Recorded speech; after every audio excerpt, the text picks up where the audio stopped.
There was a moment where you said, you know what? This might get pretty ugly for the Knicks. Not a whole lot of juice, but somehow they find a way to get it done. First time in NBA playoff history, the game ones in both the Eastern Conference and the Western Conference Finals go overtime. It is a brand new edition of the association. We are presented by Caesars Sportsbook. They're down 22 points, the Knicks, in the fourth quarter. 22 points. We're sitting in the green room. It didn't have much. MSG, we talked about it in the pregame.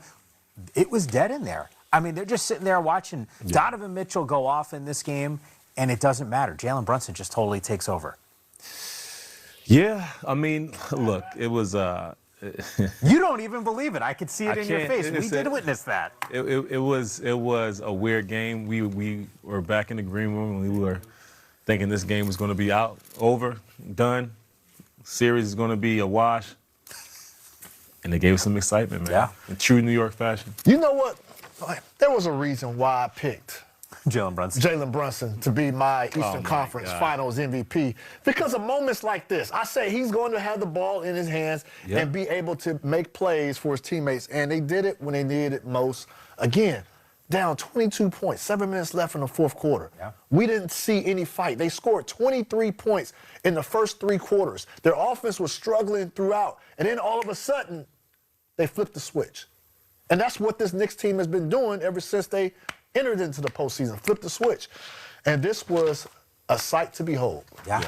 You mentioned Brunson, 15 points in the fourth quarter. It's a 30-8 run to close things out with about 7.5 minutes to go in regulation. It obviously goes overtime. Knicks are able to roll. There's like this moment, and you use that phrase, flip the switch. It always concerns me. Teams in the NBA where they're just, OKC's a great example of it. There's no switch to be flipped, right? Like, it's just dominant. It's that inconsistency that the Knicks have played with fire for most of this season.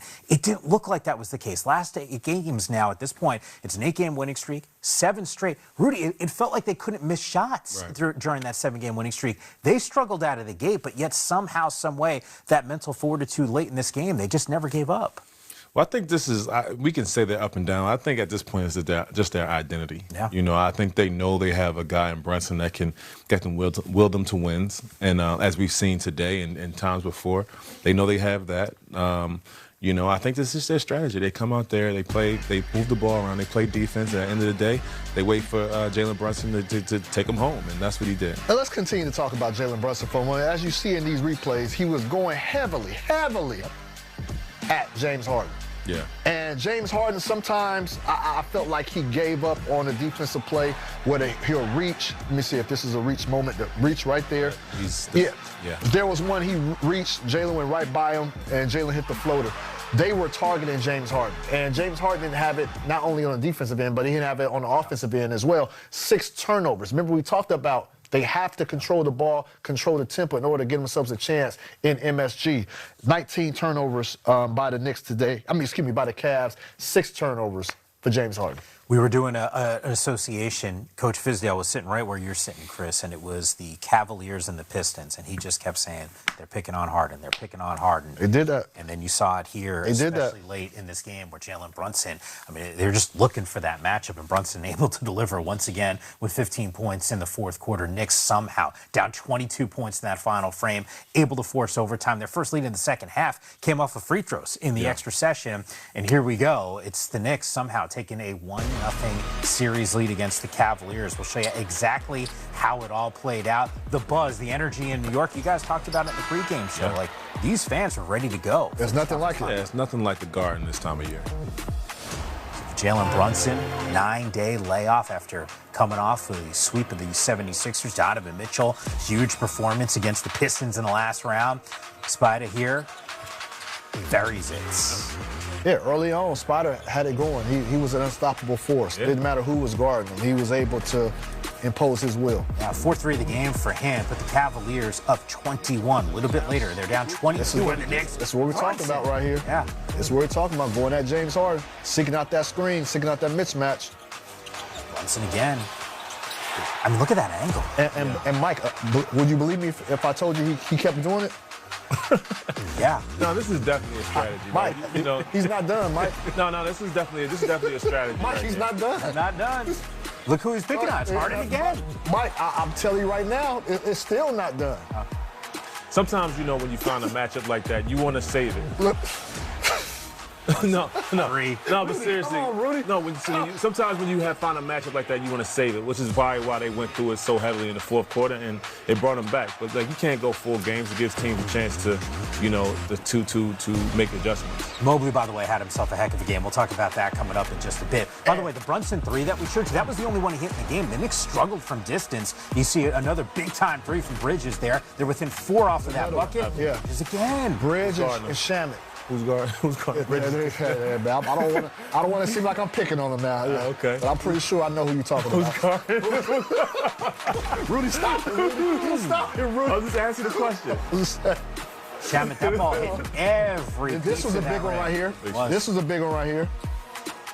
This is a big one. Needed a bucket to try to help stop that bleeding. Then here we go. Harden in this game at 15 points. Here we go. I don't have to ask. At a certain point, I would expect an adjustment. Get Harden off of Mitchell, come with the double. Yeah. Get the ball out of Jalen's hands. Look, Shamet again. Yeah. Oh, who? Oh, man. It's, You want to talk about big buckets from Shamet off the bench, 3 threes in this game. Shamet and Mikal Bridges, OG, they had big plays, made big plays, huge contributions on the offensive end. I mean, when you consider a run, it's 44-11. That's the run in favor of the New York Knicks, who've now won 8 consecutive games in this postseason. We talked about the 22-point deficit for New York. Officially in the rearview mirror when it was all said and done in overtime. Cleveland was 64-1 all-time in the postseason when holding a double-digit lead to start the fourth quarter heading into this game. Brunson goes for 38 points, and here he is. Jalen, you guys were down 22 points with 7:40 to go. Just how did you guys get this one back? Found a way. I don't have an answer for you. 40, you guys outscored them since that point, 44-11. That's the last seven and a half in the fourth quarter and overtime. Just what was different? What started working for you guys? We got some stops. We kept fighting, kept believing. Just kept tipping away. They were playing great basketball, and we just found a way. I really don't have an answer. Once again, you put the team on your back in that fourth quarter to get the game to overtime. You went on your own personal run. Just what was that feeling like for you when you were in that zone? I'll realize after the fact. But I'm just happy we found a way to win. We kept believing in each other, kept getting stops, kept running. My teammates got to believe in me, my coaches. It's all credit to them. I know it's the first 1 to 4, and this is one game, and you like to keep it right here. But what does a comeback win like this, what can it do for a team? We can still learn from a win. We didn't play our best, obviously, until the end, but we can still learn from a win. We got a lot of work to do. All right, we'll see you at game 2. Appreciate it. Thank you. Bye. A scintillating comeback for New York.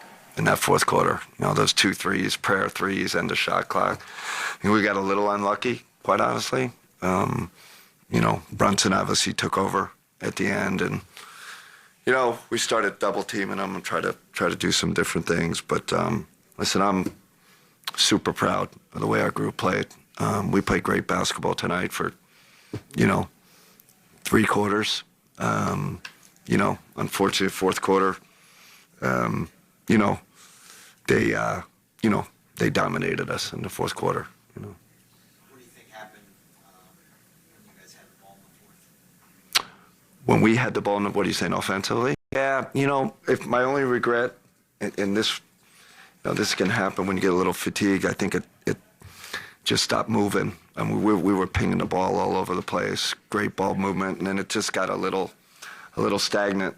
And I told the guys, I said, we played great basketball the majority of the game. Just the ball stuck at the end there a little bit. Got to keep trusting pass. But I'll also say we got a ton of great looks that didn't go in. So, we'll look at it. I think decisions got to be better, especially when we get fatigued. Sometimes we tend to want to, put our heads down too much. Just got to find the open guy. Donovan turned something there. He seemed to be. I don't know. I haven't heard anything. Nothing from the training camp. From the training staff. So, haven't heard anything. Did you feel like he had the ball enough in that down the stretch?